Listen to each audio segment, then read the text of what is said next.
views and opinions expressed in this program are those of the individuals involved and do not necessarily reflect the official policy or position of Radyo Agri 90.1 FM management. The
Arangkadang magsasaka, usapang RCEF na. Modernong pagsasaka, kaagapay ng pagsasaka. Aarangkada ang magsasaka sa tamang makinarya. Yan, isang magandang araw at ani po sa ating mga tagapakinig at sa mga nakatutok ngayon sa ating live via Radio Agri 90.1 FM Facebook page. Welcome po sa Usapang RCEF. Sa ngalan po ni Miss Gian Padilla, ako po si Badeth. At ako naman po si Tia. Kami po ang inyong makakasama at makakakwentuhan tuwing Miyerkules at Biyernes alas 10 hanggang alas 11 po ng umaga. Yan, so muli po magandang araw po sa lahat ng ating mga viewers at mga listeners natin sa ating Radyo Agri 90.1 FM Filmek. So bago po tayo mag-umpisa ay batiin po muna natin, of course, ang ating butihing director, Dr. Junicio G. Alvindia, our Director 4, our Deputy Director, Sir Joel V. Dator, our Applied Communication Division Chief at Interim Director for Extension Support, Education and Training Services, Sir Elijah Z. Davalos. We also have our BPED Chief and Interim Head ng Coconut Trust Fund, Facility Management and Operations Division, Sir Andres M. Tuates Jr. at ang ating LSD Chief at Interim Director for Research and Development, Sir Nelson C. Santiago. Ayan, at binabati rin po namin sina Sir Jet Molek Subaba, ang Section Head po ng STEEDS, at ang Section Head ng STEEDS naman po si Ma'am Bes G. S. Magararo. At syempre, isang mainit na pagbati rin po sa lahat ng mga empleyadong naririto at nakikinig sa mga naka-fieldwork, at sa ating mga magigiting na security guards, at sa ating mga drivers na kasalukuyang nasa travel. Naway lagi po kayong manatiling ligtas sa inyong mga biyahe. Sa bagong usapang RCEF, tampok ang mas pinagyabang talakayan na tungkol sa RCEF Mechanization Program ng Filmek. Mula po sa layunin, requirements at mga teknolohiya pong ipinapamahagi hanggang sa mga benepisyo at ambag po nito sa pagpapabuti ng produktibidad at competitiveness po ng ating agrikultura. Sa huling episode po ng Usapang RCEF ay pinag-usapan po natin ang impormasyon sa paggamit ng rice milling kasama si Engineer Wella Rose G. Matic mula po sa Technology Management and Training Division ng ating ahensya, Philippine Center for Post-Harvest Development and Mechanization. Kung na-miss po ninyo ang previous episodes natin ay maaari nyo po itong balikan at panoorin sa YouTube channel ng Radyo Agri 90.1 FM Filmek. At maaari nyo rin pong mapakinggan ang replay ng latest episode ng Usapang RCEF tuwing Sabado. And please do like and follow the official Facebook page of the RCEF Mechanization Program.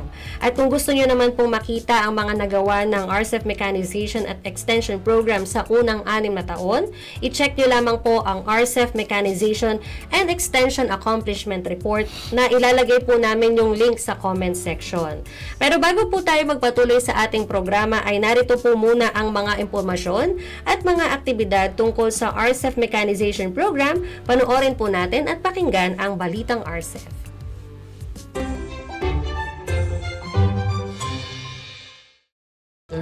FCAs lumahok sa technical briefing. Umabot sa 35 na FCAs ang lumahok sa 4 na batches ng technical briefing na isinagawa ng TMTV noong November 4 to 12. Tinalakay sa briefing ang operation at maintenance ng 4-wheel drive tractor at combine harvester na dinalokan ng mga benepisyaryo ng RCEP program mula sa mga probinsya ng Tarlac, Cagayan, Agusan del Sur at Surigao del Sur.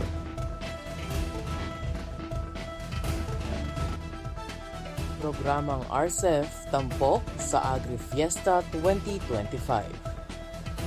Tampok ang RCEF Mechanization Program sa Agri-Fiesta 2025 sa Oriental Mindoro noong November 12. Sa pamamagitan ng FMFOD Cluster Team, nakiisa ang ahensya sa Technology Demonstration at Machinery Exhibit at namahagi rin ng advocacy at IEC materials sa mga booth visitors. Ang Agri-Fiesta 2025 ay may layuning ipamalas ang produktong agrikultural at pangisdaan ng lalawigan.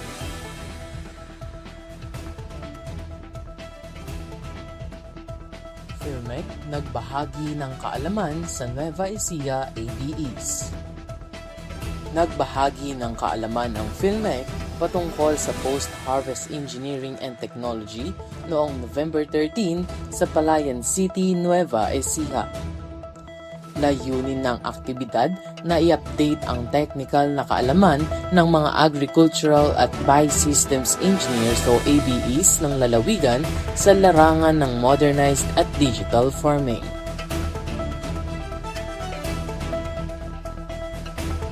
Tarlac beneficiaries sabay sa pag-arangkada ngayong RCEF 2.0. Sa ikalawang phase ng RCEF Mechanization Program o RCEF 2.0, patuloy ang pagsasagawa ng mga agricultural machinery turnover sa iba't ibang panig ng bansa. Kabilang dito ang provincial turnover na ginanap noong November 14 sa Masalasa, Victoria, Tarlac. Nasa 21 FCAs mula Tarlac ang nakatanggap ng mga makinaryang pansaka na nagkakahalaga ng 50.38 million pesos, kabilang dito ang 21 four-wheel drive tractors.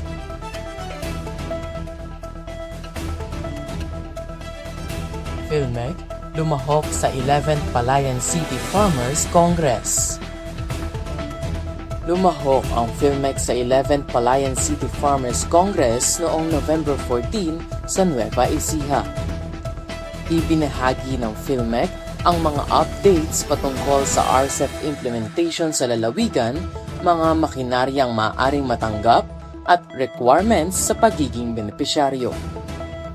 Naging exhibitor din ang ahensya at namahagi ng advocacy at IEC materials sa mga dumalo.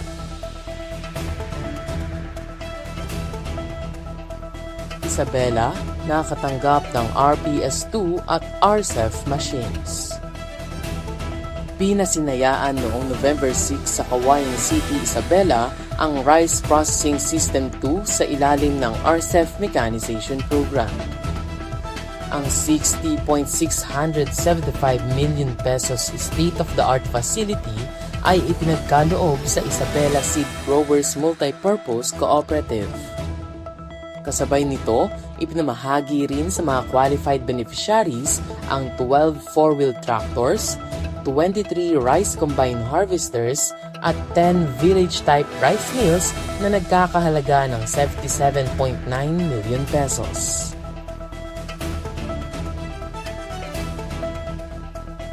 ₱21 FCAs sumailalim sa Farm Machinery Enterprise Orientation. Sumailalim sa Farm Machinery Operation, Management and Enterprise Development Orientation ang 21 FCAs mula Tarlac noong November 13 kung saan tinalakay ang operational plan at paggamit ng utilization record book para sa mas epektibong pamamahala ng kanilang farm machinery enterprise.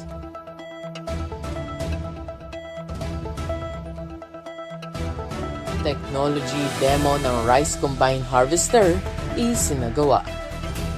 Nasa 25 miyembro mula FCAs at LGUs ng Laguna, Rizal at Batangas ang lumahok sa Technology Demonstration for Mechanized Rice Harvesting Technologies na isinagawa noong November 15 sa Bacoor, Cavite.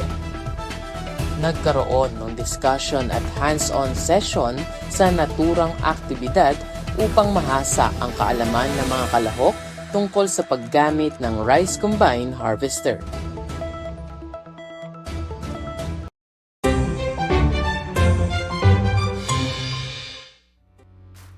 Kata, aking pala yun.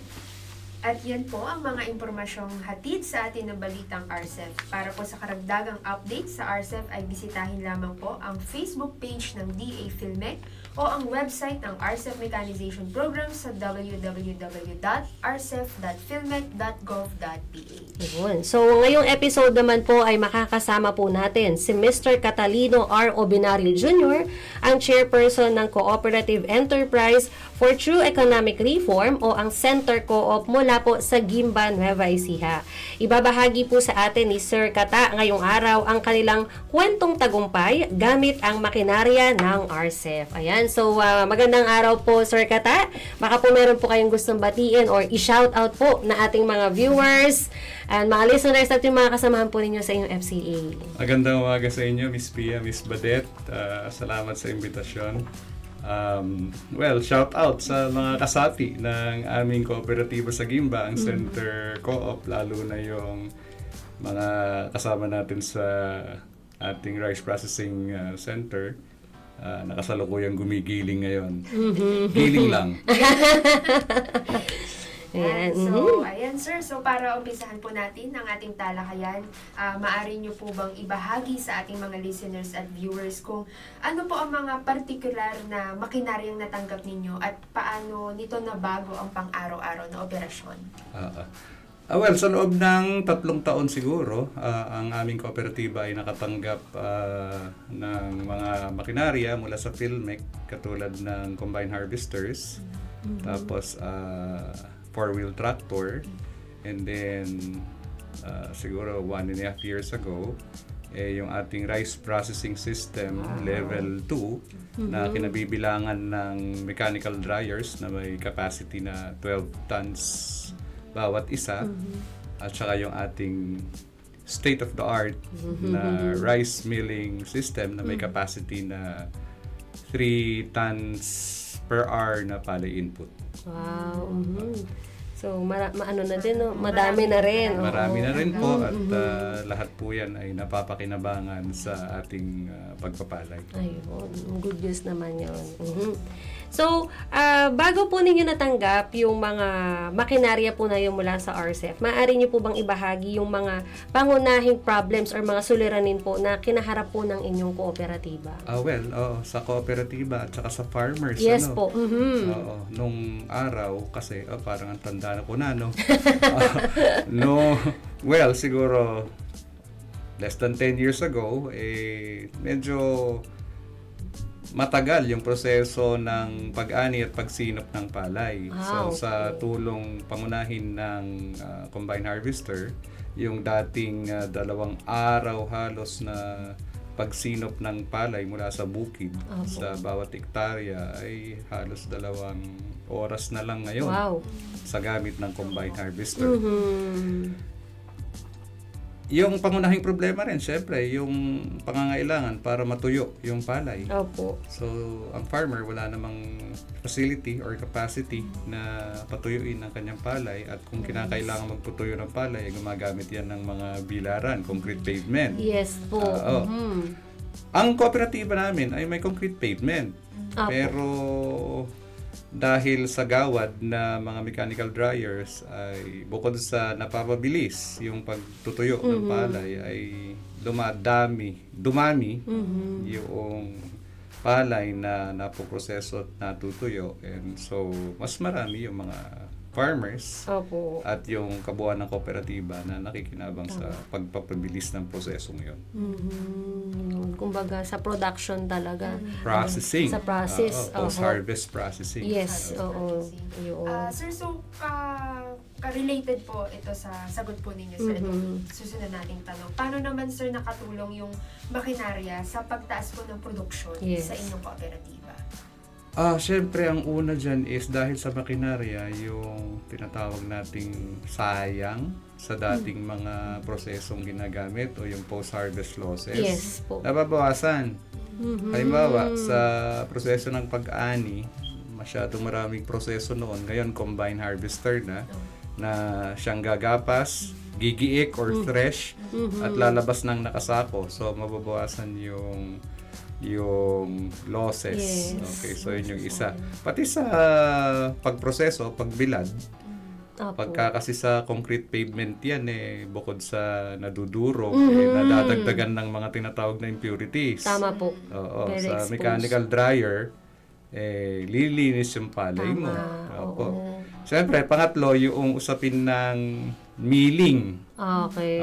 So, yun yung bago sa amin. Kasi dati hindi naman kami nagmimili. Ano? So, kung pag-uusapan natin na yung aspeto ng tulong sa production ng aming kooperatiba, malaking bagay yung hindi na lang kami limited sa pag-ani at pagtutuyo ng palay at magbenta ng tuyong palay. Kung hindi, yung palay na natuyo ay pwede na rin gilingin at ibenta bilang bigas. Wow. So, yun yung bagong pinagkakaabalahang programa ng kooperatiba. Wow. Gumiling at magbenta ng bigas. Yun, kumbaga, iaano na siya bilang bigas. So, nakakatawa pong malaman na may additional opportunity na naibigay yung ating RCEF Mechanization Program sa cooperative nila, Sir Kata. So, yan po mga karadyo agri, wag po muna kayong aalis at magbabalik pa po si Sir Kata para po magbahagi pa ng mga kwentong tagumpay ng kanilang kooperatiba. Po. So, para naman po sa mga nais magsumite ng application at maging benepisyaryo ng RCEF Mechanization Program, ay maaari po kayo makipag-ugnayan sa mga focal person by region o bumisita sa pinakamalapit na PhilMec office sa inyong lugar. Starting with Luzon, for Region 1, covering the areas of Ilocos Norte, Ilocos Sur, La Union, and Pangasinan, you may contact Ms. Kimberly Gregorio, or you may visit her at FMFOD Office, PhilMec, CLSU Compound, Science City of Muñoz, Nueva Ecija, or you may contact her through 0951-541-4869. For Region 3, covering the areas of Aurora, Bataan, Bulacan, Nueva Ecija, Pampanga, Tarlac, and Zambales, you may contact Ms. Merlene Daramento, or you may visit her at FMFOD Office, PhilMec, CLSU Compound, Science City of Muñoz, Nueva Ecija, or you may contact her through 0936-137-2292. For Region 2, covering the areas of Cagayan, Isabela, Nueva Vizcaya, and Quirino, you may contact Ms. Ana Marie Cachero, or you may visit her at DA Regional Field Office 2, San Gabriel, Tugigaraw City, Cagayan. Or you may contact her through 0906-687-1855. For Cordillera Administrative Region, covering the areas of Kalinga, Ifugao, Apayao, Mountain Province, Abra, and Benguet, you may contact Ms. Laika Jane Pascual, or you may visit her at DA Regional Field Office 2, San Gabriel, Tugigaraw City, Cagayan. Or you may contact her through 0905-691-7462.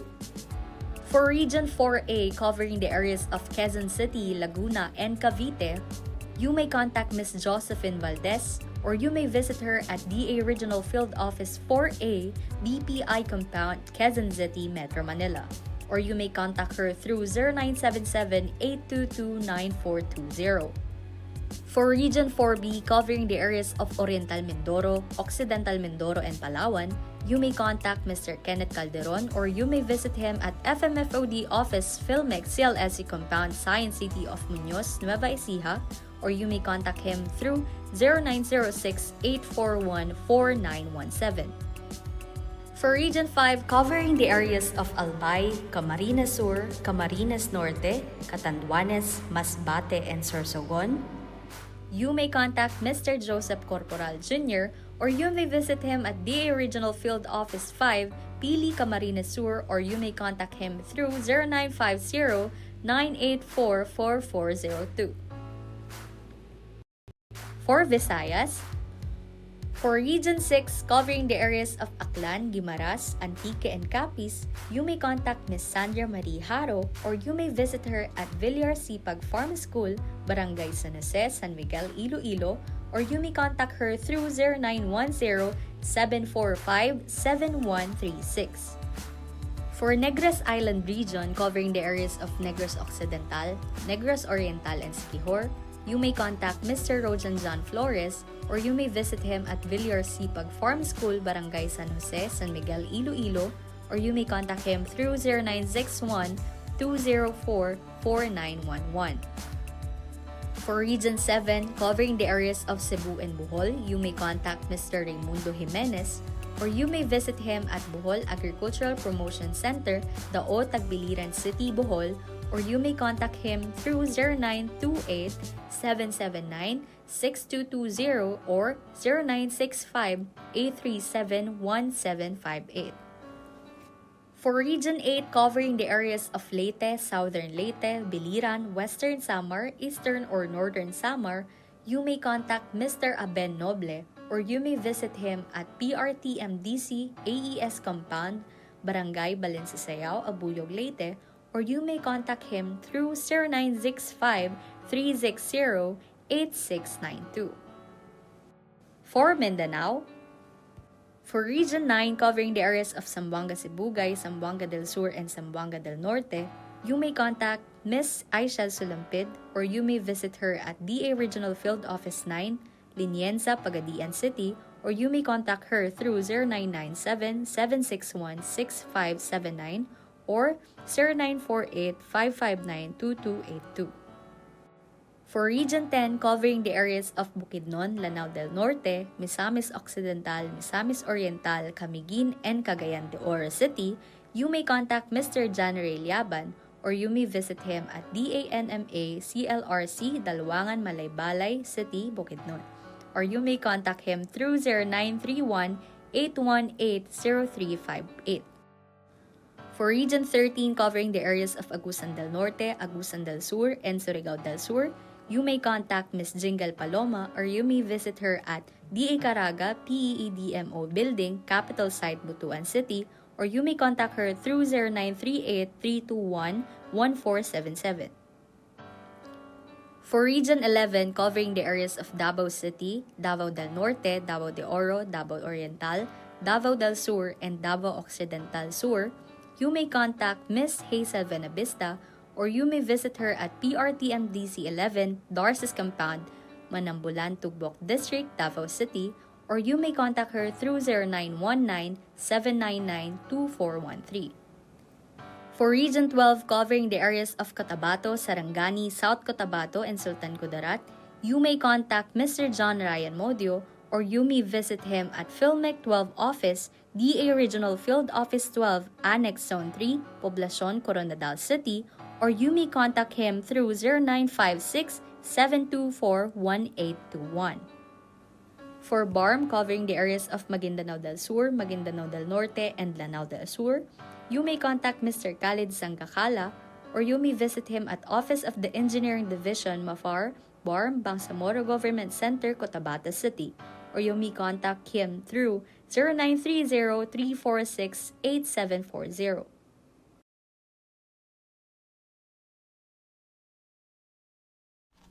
So, yan po ang mga regional focals at PhilMec offices na maaari po ninyong i-contact kung kayo po ay may mga katanungan hinggil po sa application ninyo upang maging benepisyaryo ng RCEP Mechanization Program. So, bago po tayo magpatuloy sa ating talakayan, magbasa po muna tayo ng mga comments at pagbati po mula po sa ating mga viewers. Ayan, sa ating Radyo Agri Facebook page. I think meron tayong mga pa-shoutout. Ayun, shoutout ko na rin si Ma'am Julie tsaka si Ma'am Princess ng EDD. Nag-drop by kanina dito. Ayan. Yan, from Sir Raymond, medyo pakilakihan. Sir Joji, ayan, thank you. Ma'am Joji Cortez, ayan. Go po, Sir Kata. And pa-shoutout daw po, Sir. Si Ma'am Joji. And from Sir Danny Briones, go, go, go, Sir Kata of Center Co-op, Gimban, Nueva Ecija. Yan yung mga kasamahan po natin sa EDD, nagpapa-shoutout sa inyo, Sir. So, mamaya po dadaan po si Sir Kata po dyan after ng ating program. So, stay put lang din po ang ating mga kasamahan sa EDD. Ayan, okay. Sige po, Ma'am Pia. So, para po sa pagpapatuloy ng ating talakayan, ayan, syempre kasama pa rin po natin si Sir Kata. Ayan. So sir, sa susunod po naming katanungan, ano naman sir yung mga hamong naranasan ninyo sa pag-ooperate po at pagpapanatili ng makinarya at paano nyo ito nalampasan? Paano nalampasan? Siyempre, ang hamon dyan is palagi, araw-araw na pagsiguro na maayos ang takbo ng makinarya. Yes. Lalo na yung ating rice mill na halos araw-araw na namin nagagamit ngayon kasi araw-araw kaming gumigiling. Yung usapin ng kaalaman at karanasan para maayos mo siyang magpatakbo. Siyempre, ang una dyan ay dahil nakabiyaya kami ng maayos na pagsasanay mula sa inyo at saka mula dun sa supplier ng rice mill na patuloy pa rin naman naming natatawagan hanggang ngayon. Malaking bagay din yung impormasyon tungkol sa suportang makukuha mo hindi lang sa supplier, hindi lang sa Filmec, pero sa ibang mga ahensya at mga service providers. Halimbawa, yung mga nagtitinda ng mga consumable parts. Yes po. Oo. Malaking bagay din yung mga mas may karanasan sa amin na mga kooperatibang may mga rice mill. So, yan ay bagamat nakapag-ooperate na kami ng medyo matagal, ay meron pa rin mga kooperatibang mas malawak ang karanasan kaysa sa amin. Ginugulo namin yan para magpatulong. Opo. Pinaka-importante, yung sarili mong kumpiyansa. Ay, nakakatawa. Oo. Totoo po na yun. dapat malagpasan mo yung hamon.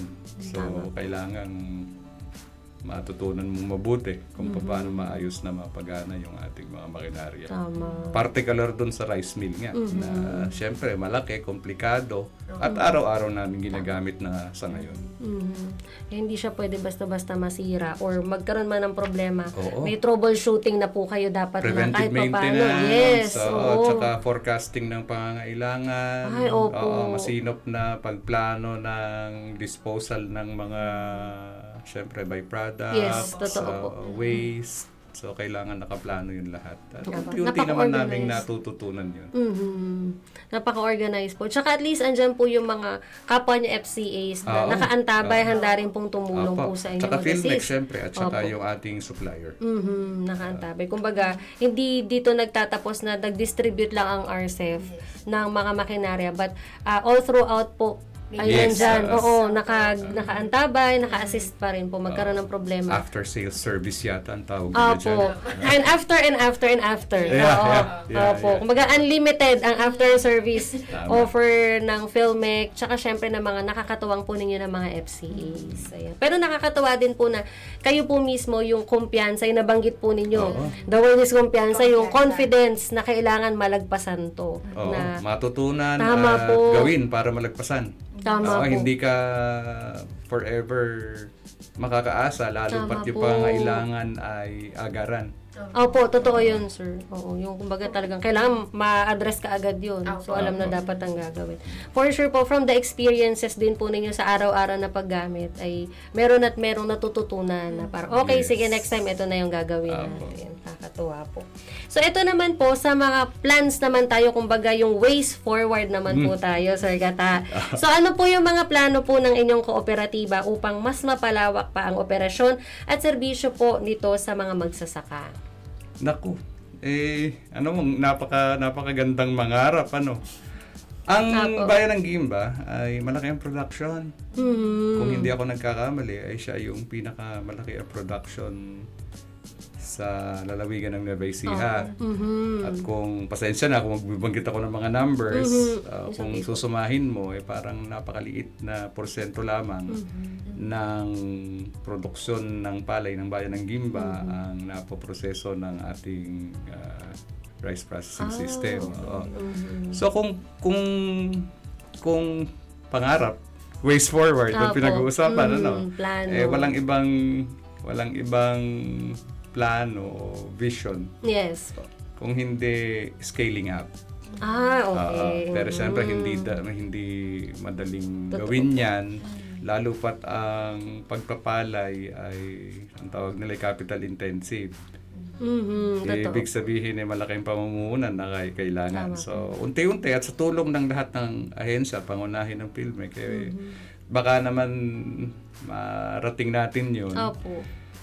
Dahilan sa, alam nyo, ang aming pangarap ay maging mas makabuluhan ang ganap at partisipasyon ng aming kooperatiba sa bayan ng Guimba sa pamamagitan ng mas malawak pang pagbigay ng serbisyo sa mas marami pang magsasaka. Tama po. So, ano bang nag-uusapan natin dito? Pag sinabing scaling up kasi, parang kami medyo optimal na yung aming operations. Parang, ewan ko, kung ang tamang term ay sagad na. Lalo kung anihan. Opo. Maximize talaga. Yung aming best effort na ilalagay na namin. So ang susunod na is yun nga, scaling up of all the logistics, pati pamumuhunan. Yes. Everything will follow. ah. Totoo po. The next step is to scale up everything. Parang ganun. Tuloy-tuloy na scaling up po talaga hanggat may opportunity, hanggat meron po umaagapay. Sarap mangarap ano?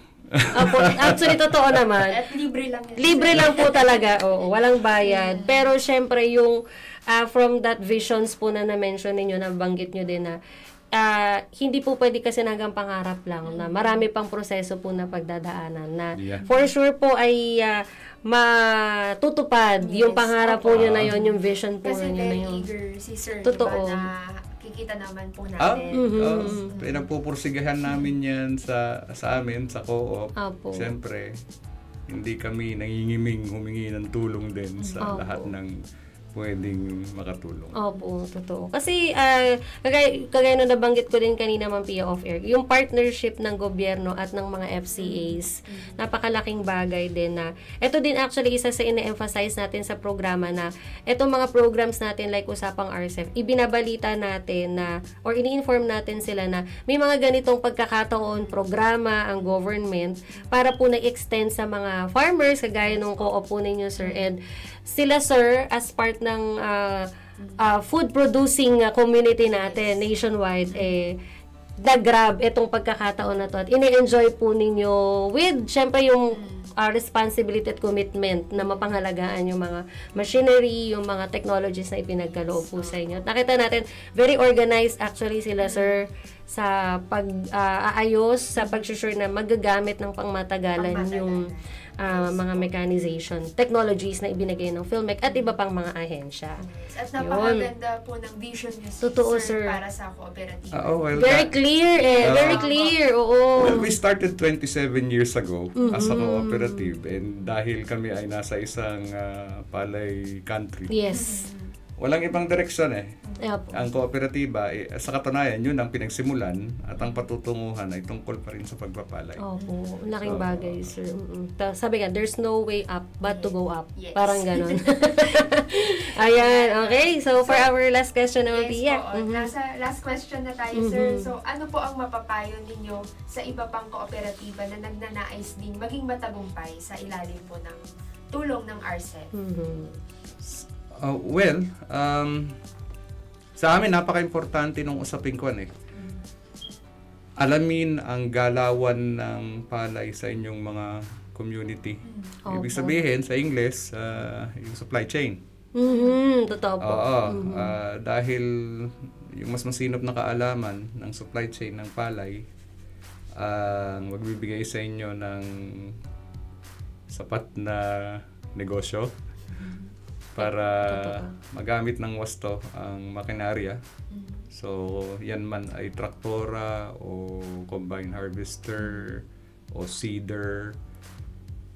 Pero lalo pa dun sa rice processing system. Opo. So, dapat malinaw ang pag-unawa ng ating mga FCA sa pagpapalay so that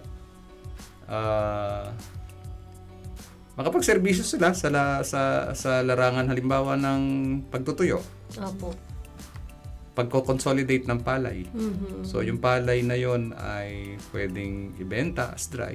Mhm. Ang mahalaga ay nakinabang na sila sa pagproseso. At pwede rin namang yung palay na yon ay gilingin. Yes po. Oo, so ang dagdag na kapakinabangan ay kita mula sa naprosesong palay Okay. na kinawang bigas at ibinenta. Tama.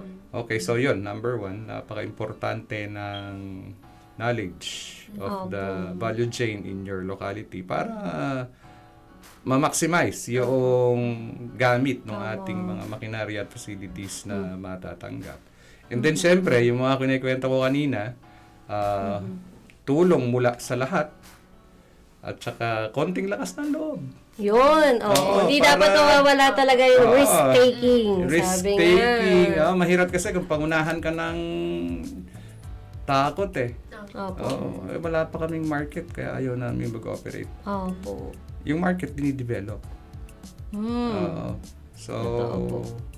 pag-aralan, mag-operate, kumuha ng konting risk. Opo. Oo. Masyadong Wow. mataas ang kuryente eh. Alamin mo. Tama. Oo. Paano So, ba? sa amin kasi, mahilig kami magkwenta. So, alam na namin yung volume ng dapat namin gilingin para mabawi yung gastos sa kuryente at mabawi ang lahat ng uri ng gastos. So, lakas ng loob. Totoo po. Oo. Subukan natin. Opo. Oo. Huwag tayong pangunahan ng takot dahil sa... Hindi talaga magagamit yan. Opo. So, siguro yun yung ipapayo ko sa ating mga FCA. Yeah. At sana dumami sila ha. Yes! Opo, nako, looking forward po tayo dyan. Ayan. Ayan, may pa-shoutout po si Ma'am Matet. Ayan, pa-shoutout po Sir Kata, Luzon A Cluster. Ayan, sa RCEP Mechanization Program Facebook page naman po natin. Hello, Ma'am Matet. Isa sa mga unang nakilala sa film. Ayun. Ayan, hello po. At sa ating FMFOD Luzon A Cluster, sa lahat ng clusters natin sa buong Filmec, ayan, magandang araw po sa inyo. Yun. So, maraming salamat po Sir Kata sa pagbabahagi po ng nakaka-inspire na kwento. And actually, lessons din eh. Lessons at inspiring kwento ng tagumpay ng inyong kooperatiba sa tulong po ng RCEP Mechanization. Yan. So, wag po muna kayong aalis at sabay-sabay nating panoorin ang boses ng magsasaka at pakinggan ang karanasan at kwento ng ating mga benepisyaryo ng RCEP Mechanization Program.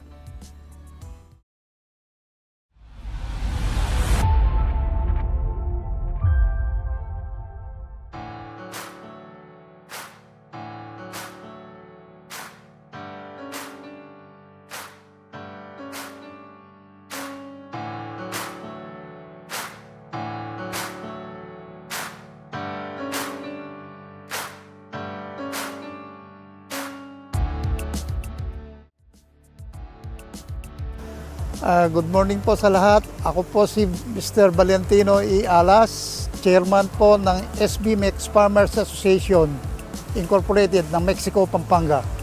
Sa totoo lang, talagang malaki ang may tutulong nito. Kasi kami mga farmers, ipupunla mo yung palay, itatanim mo, pagkatapos pagka namunga, problema mo kung paano i-harvest. Ngayon, sa oras ng pag-harvest, wala kang makuha harvester, tapos sumama ang panahon, wala na, lugi ka na. Kung yung tinatawag na price ng malaki din ang binababa. Kunyari, kukuha ka ng 10 manggagapas. Gagapasin na ng 2 araw. Magkano ang isang manggagapas? Let's say 600 per day. 10, 6,000, 12,000. Oh. Kaya kung meron kaming harvester na ganito, anytime, pwede kaming magpa-harvest sa gusto namin. So yun, napakalaking halaga nun na hindi ka na magano sa kung kani-kanino, meron ka ng makinaryang gagamitin. Malaking tulong po, Mr. President. Yung pong mga binibigyan yung mga tulong sa aming mga magsasaka. At ito po, ika nga magiging ginhawa sa buhay ng mga magsasaka. Sana po ipagpatuloy natin yung pagbibigay tulong, lalo na sa ng RCEP o PhilMec.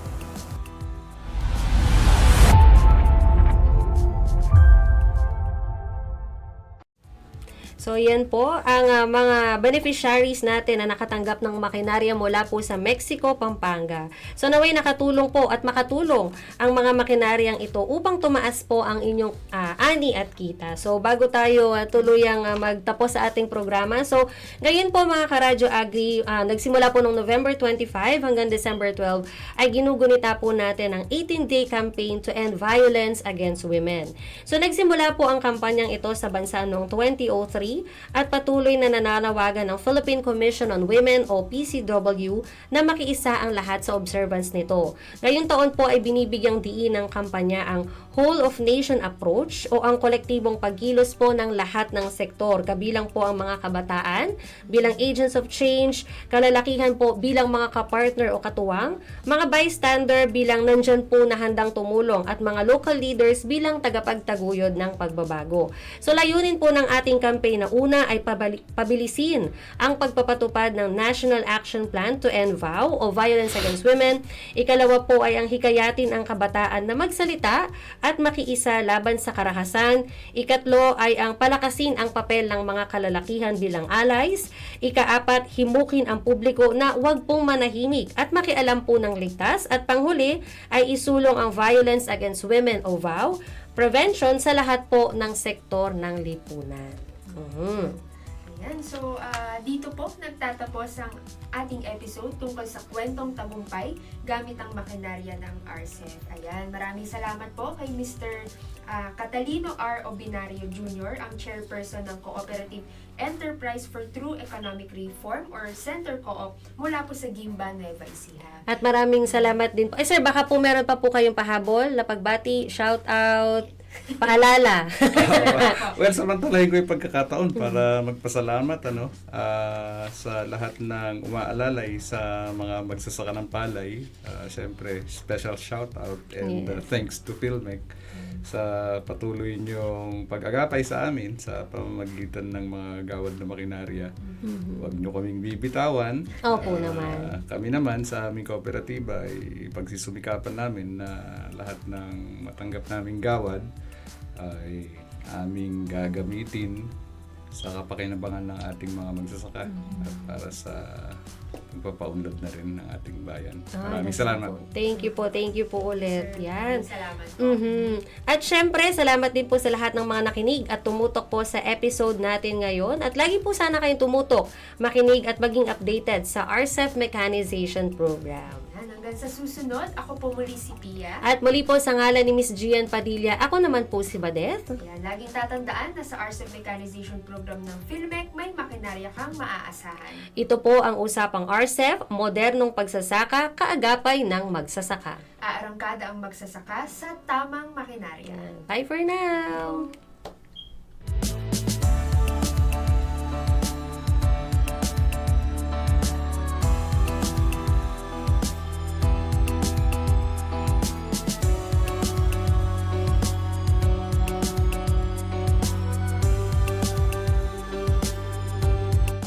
Ka-RCEF, laging maging updated dito sa Radio Agri 90.1 FM Philmec. We are located at Acme Kern Building, Philmec Main Office, Science City of Muñoz, Nueva Ecija. Like and follow us on Facebook and YouTube via Radio Agri 90.1 FM Philmec. We're also on X at Radio Agri 901 FM and on Instagram at Radio Agri 90.1 FM.